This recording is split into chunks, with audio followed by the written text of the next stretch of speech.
Welcome back, dear viewers, to another video. We somehow saw the checkered flag on our debut F1 race. That was not without action. If you haven't watched it, you should check it out just to catch up on a lot of career rules and stuff I have set for this series. I'm going to try to keep these race-to-race videos as short and succinct as possible, so let's get right to it. As mentioned in my last video that you should probably check out, I'm going to let the engineers upgrade the car in a direction they best see fit for me and Nico.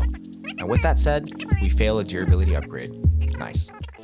We head off to the circuit far away and pray this year we don't get bombed by the Death Star or terrorists over at what is honestly one of my favorite tracks to drive. When the track first dropped back in F1 21, I found the limit pretty quickly compared to other tracks, and up until this year's game, Jeddah and Silverstone were considered my fastest tracks. I normally set the AI past 100 on those tracks, but honestly, I'm not sure if the AI are getting patched or I'm just getting worse, so I have to set it to 90 for practice and 92 for qualifying and the feature race. And with that being said, I'm still unable to pass any practice programs. Well, program over, but that wasn't much help to us, I'm afraid. We need to run it again. So instead, I just take the car out on heavy load to see how it feels. Aside from getting to first base with the track a handful of times, it made it very clear that I need to at least take it out to dinner if I want to see second base. So I call it a session with my integrity intact. What a tease. Just kidding. I totally slip up a couple times on turn X, and even on turn X. I have no idea what the corner names are for this track.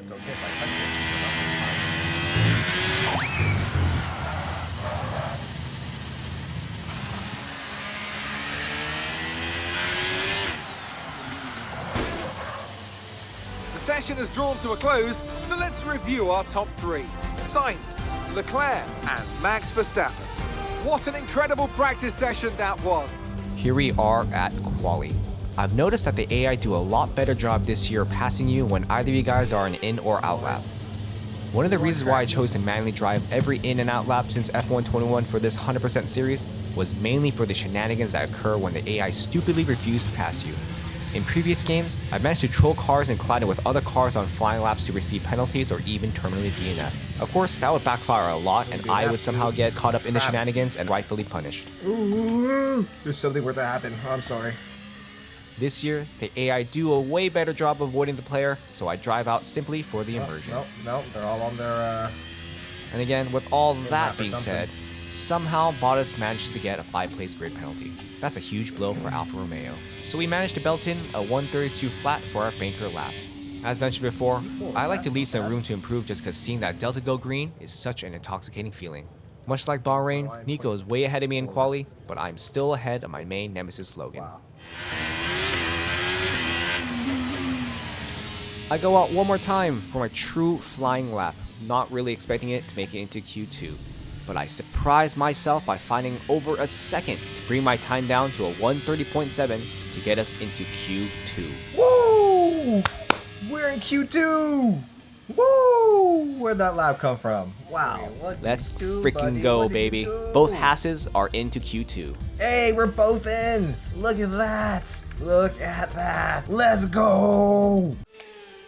For our first lap, for our first Q2 session, I use my first set of tires as I 100% don't expect getting into Q3. And I'd like to save a set of softs for the high chance of a safety car or red flag in Jeddah. My experiences with Jeddah is pretty chaotic, even with AI.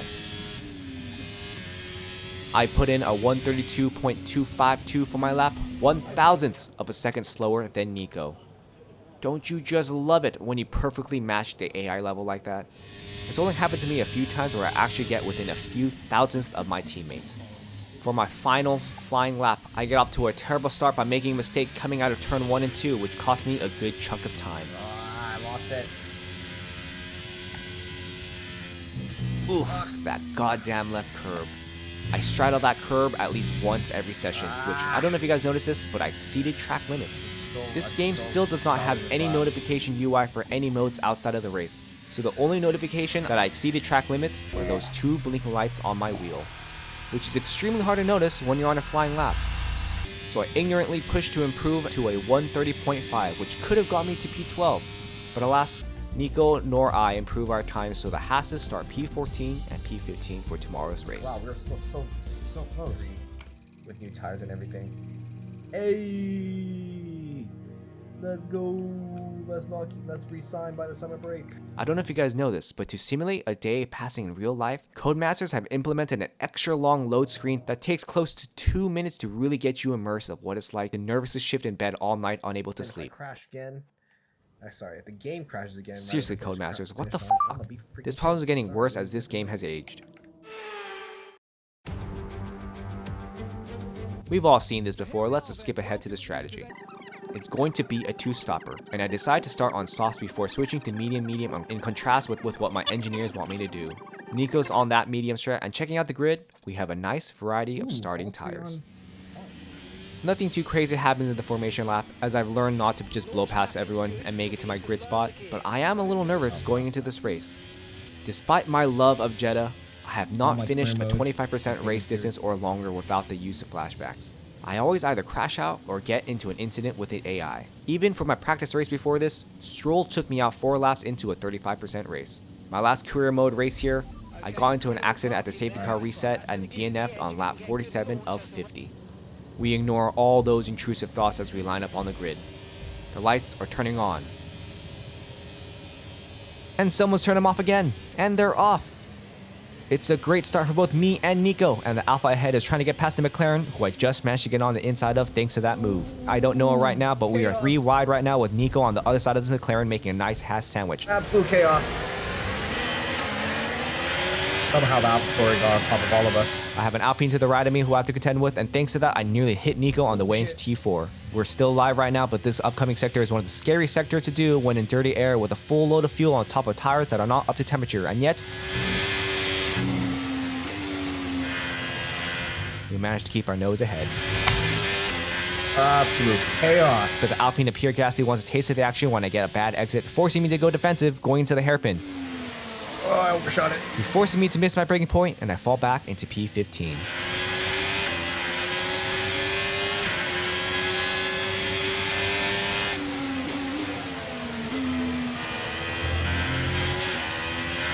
Okay, the start was fine. Let's try and I move am forward. slow.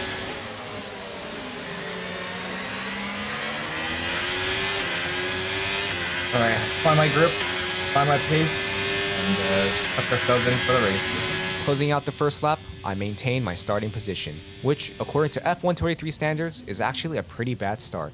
This year, the AI sucks so much at race starts that it's kind of expected to gain at least 3 or 4 places on the first lap. But the fact that I managed to keep my car headed in the right direction in one piece, I am satisfied.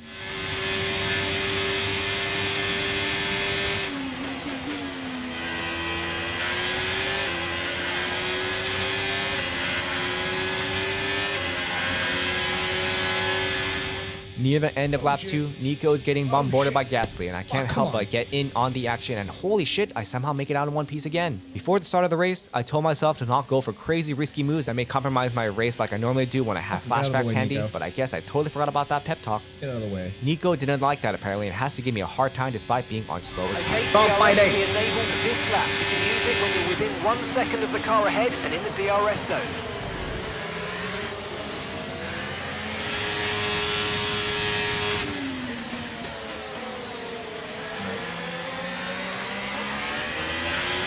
Just like that.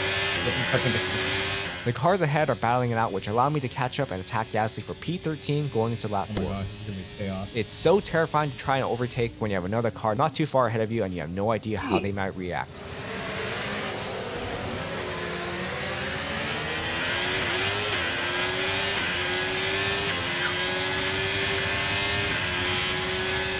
My battle with the gas man is not over, as I nearly killed both of us going into the back straight, as I had no idea he was to the right of me. A spotter would definitely be pretty helpful in VR, as I mainly have to rely on directional audio cues to determine whether or not people are in my blind spot. And as you just saw, that doesn't always work. A couple of mistakes on my part and I lose DRS momentarily, forcing me to use some battery. But of course, I can just rely on bad AI instead. That was a 1 minute Oh, what the 35. f- Come on! Are you fucking kidding me? Why do they still make mistakes so bad? Like, come on. Get the f out of my way, idiot. I almost end my race when a rear-end pastry as the cars ahead just decide to stop to avoid the battle. I remember a feature for F121 was AI making more mistakes on braking, which sounded great on paper, but in practice, they basically just brake check you in the middle of a corner, usually damaging your wing in the process. That's P12. and we're only on lap 6.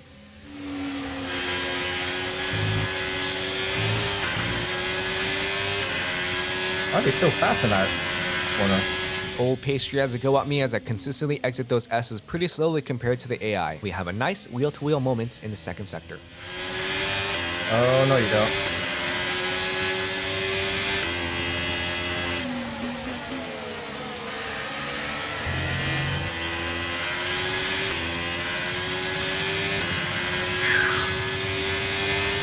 Lap 7. I stupidly try to talk to my engineer, Driver forgetting in how front. incompetent the speech-to-text is in this game, causing me to lose what little brain power I have reserved to control the car. I use all remaining brain power to somehow keep the car out of the wall, but get in the way of other cars. Sorry, Nico. I struggle to even How do I Austin do Powers this? my way out of this, and finally, the safety car is out after like 3 or 4 seconds after being stopped on the racing line. You took your sweet ass time, man. Oh, because I broke concentration because of the friggin' radio. I love it. How does everyone manage to avoid me? Surprisingly, car remains intact enough for the boys to not call me in this lap to double stab with Nico. Okay. Really, was Nico the only one that got damaged in that? But I decide to go in next lap anyways, thanks to the fact that this game will not restart the race until the player car is all caught up, so I can take my sweet ass time with my pit stop knowing I'm losing only 2 positions on track. I turn in my 25% softs for some fresh mediums.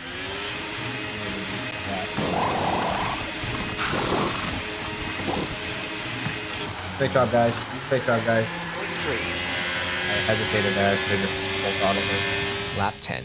We're back to green flag racing, and I decide to go for the dive bomb of all dive bombs. These soft already feel great, and I managed to get up to 3 positions with that one move. Feeling the same confidence, I go for the inside move on T5, which would be suicidal in older games, but thankfully, the AI this year are much more aware of the player's crazy moves. We're right back into P16 with a fresh set of boots relative to all those around me.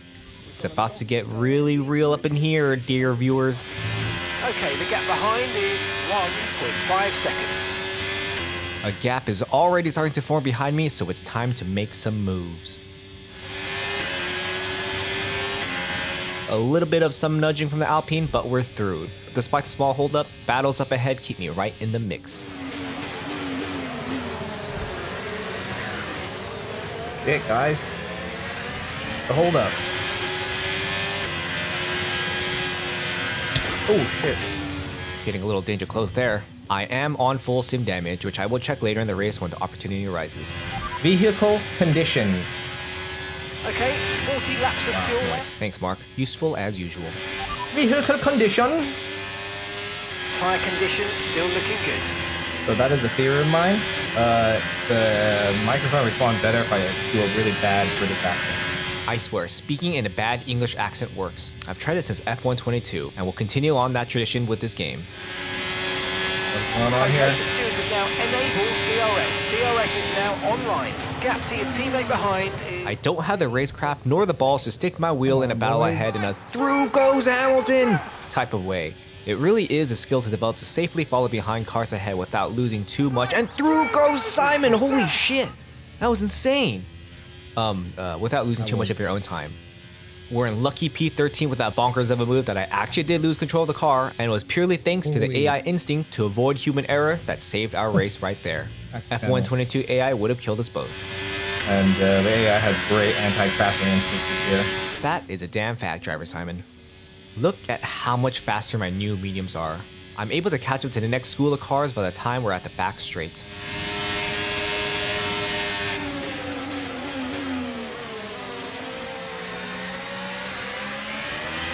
Oh my goodness, I thought about going on the outside. Whew, that's one down. Now let's go get that McLaren. Absolute piece of cake, P11. Look at that. We're actually in touching distance at receiving our first points, which at my driver level and our car level is basically the equivalent of a podium.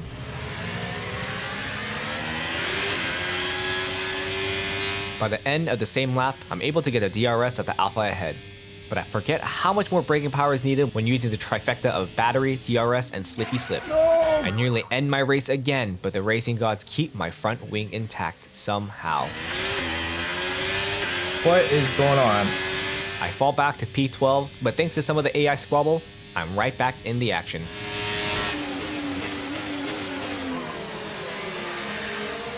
Fuck. Who went on Right, the we warp need to get path? past here. Genuinely forgot about track limits there, and I Wait, assumed really? I could Leclerc it, but alas, I get a 3-second penalty on top of having to give the position back. I'll have to check the footage where I got my first warning, because I genuinely don't remember. Anyways, we end up going 3 wide, and I still get the move done. P10. Damn it, forgot. Track limits. I'm not Charles Leclerc. I can't get away with it. We're in the points on our second F1 race. I'm confident I can build a 3-second gap in this stint if I don't get too caught up with traffic, which thankfully, I managed to clear the Alfa Romeo of I think Bottas by the end of the back straight. P9 by the beginning of lap 16.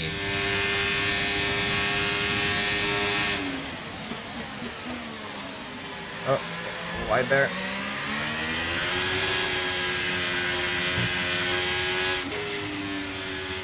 Aside from a little grind session on my favorite curb, No. I'm surprisingly consistent.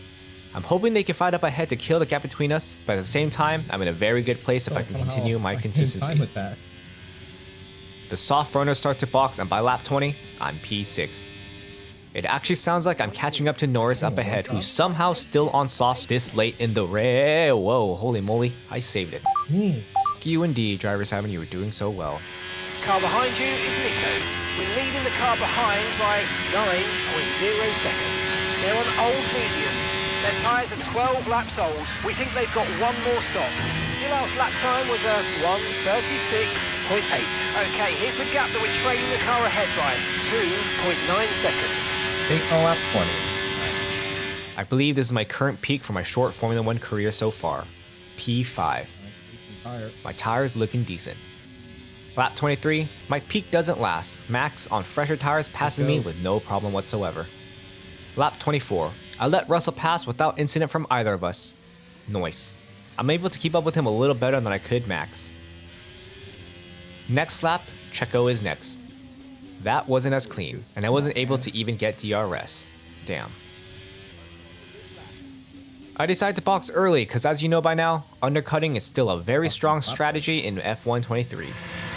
Can I make it to the end on sauce or on? Can I make it to the end? Okay, let's go now. Come on. Perfect job from you and the crew there, mate. It's a bit risky going half of the Grand Prix on mediums, but Norris was able to stay out on softs for 20 plus laps, so if he can do it, I can do it. I rejoined back in P15 right behind the Williams of Albon, I think. But after another impromptu trip to the skate park, I fall to P16 behind an AlphaTauri, one of our main rivals this season. Tires are scary. I still have a tire advantage over these guys, I just still need to pit one more time. I can't waste any time behind these slowpokes.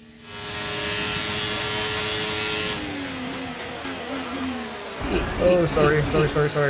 Well, that wasn't the cleanest, but so what? I guess my car is made out of titanium. We regained P15 at lap 27. Am I on simulation damage? Yes, we are. Trust me, Driver Simon, we check it later. By the next lap, I'm right up in the Williams booty. Oh, fuck. Damn, that's too close to the booty. That was on me. I was thinking about going for that inside lunge, but of course, at this speed, you shouldn't be thinking. You should just be doing or not doing, otherwise this will happen. I lose some more spots again to P17 after that stunt. I think Pastry retires in a scary spot.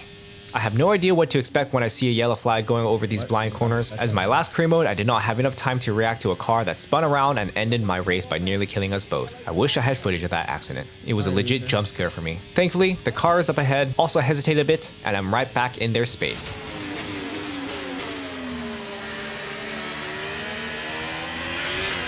Let's get another 2 overtakes in one straight moment.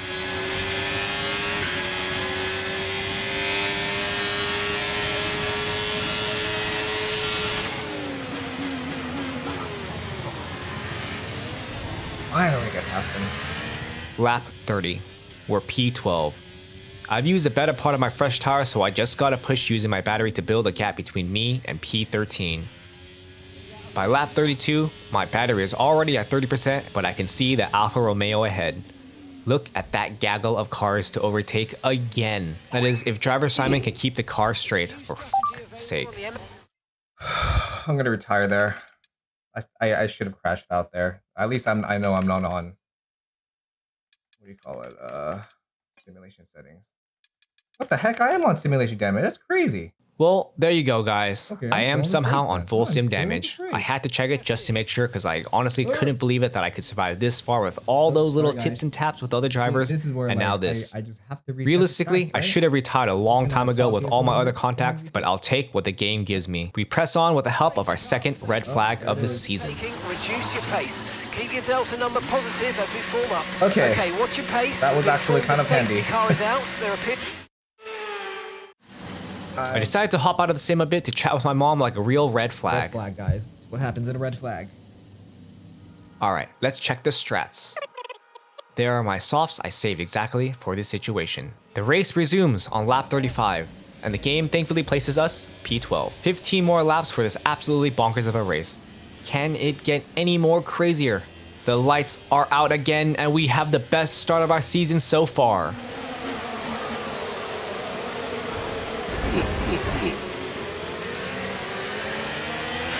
Come on. You always face there. We are P9 before we get to the S's. Oh yeah, one thing I do have to mention, during the red flag, I removed the sole padding in my shoes as it was getting a little cramped in there, and now my brakes feel completely different. God damn it. I never would have guessed the soles were such a game changer for how the brakes feel. I managed to adjust my braking, but now that I don't have a tire bandage anymore, it really shows with how well the cars stay behind me. I took the padding outside of my shoe, the sole out of my shoe, and my brake feels so different.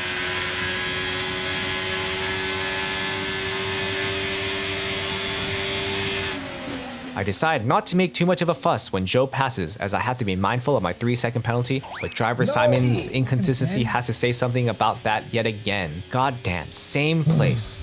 We're back to P13 with that mistake, but going into lap 39, I make a move back against our main rival.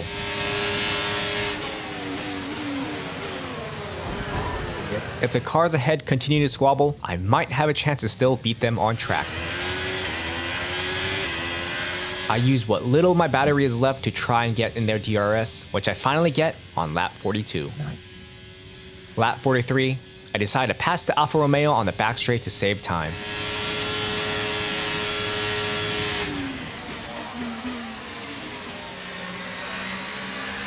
great maneuver. You made it look so easy.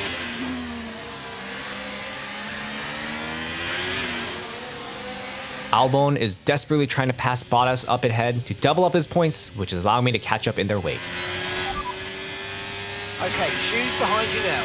Okay, car behind trailing us, 3.0 seconds. And the time We are able to build a 3-second gap to Joe behind, but I don't expect to keep that Come gap with the on. squabbling in front of me, as you can hear driver Simon's frustration. Slow. time now.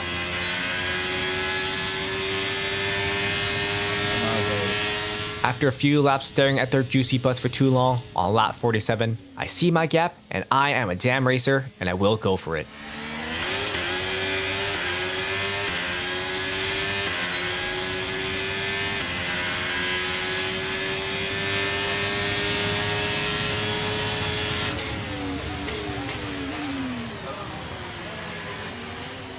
Feeble attempt at defending Bottas. Bam. Just like that. Back to P9 for like the third time this race, for f***'s sake. I'm in a pretty good spot considering my penalty. I just got to get through 2 more laps and I can actually have a decently redeemed race while still having like 3 or 4 major slip-ups. But No, are you shit. kidding me? Let's make that 5 slip-ups. I can't believe it. Oh shit, oh whoops, fuck. That should have been a DQ. Maybe even a race ban. I'm sorry, Steven. Information on Ocon. Sorry, Okay, Ocon. looks like the problem. Alright, on track, keep it clean. Somehow I'm P15 on track, but with my penalty, so I disappointed, finish but hey. P18. Even seeing the checkered flag feels a little sour, as it really does feel undeserved. The game is somehow set to full sim, but it still feels wrong surviving all those incidents almost Yeah, damage free. man, I could've Also gone killing P11. Ocon, there was that too. There should be some penalty for that, but a checkered flag is a checkered flag. What an absolutely exhausting race, both to participate and to recap. If every race is this action-packed, we're in for like 6 hours of content by the end of the first season. Australia is next, which I've come to really enjoy since the changes to the track. If you enjoyed this one and don't want to miss the next race, leave a like, as it does let me know if I'm not wasting my time outside of work. And please subscribe to not miss next race. I hope to see you down under in Aussie land, but if not, I'll probably see you never. Toodles.